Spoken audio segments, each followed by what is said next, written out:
السلام علیکم دوستو، امید کرتا ہوں کہ آپ سب دوست خیریت سے ہوں گے۔ جیسا کہ آپ کو معلوم ہے کہ پاکستان آسٹریلیا سے بری طرح سے ہار چکا ہے۔ اسی ہار کو پیش نظر رکھتے ہوئے پاکستانی ٹیم اور پی سی بی نے یہ فیصلہ کیا ہے کہ پاکستان کے ایک پرانے کھلاڑی کی ضرورت ہے۔ جیسا کہ آپ کو معلوم ہے کہ پاکستانی ٹیم ایک بہت ہی مضبوط ٹیم تھی، لیکن ایک کھلاڑی کے جانے کی وجہ سے یہ ٹیم تھوڑی کمزور پڑ گئی اور پاکستان کو ہار کا سامنا کرنا پڑا۔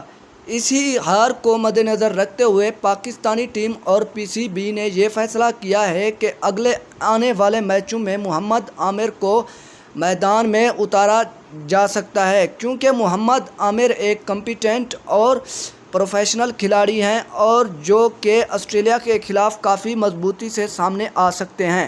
اگر آپ ہمارے چینل پر پہلی بار وزٹ کر رہے ہیں تو سب سے پہلے ہمارے چینل کو سبسکرائب کر دیں اور لائک کے بٹن کو دبا دیں۔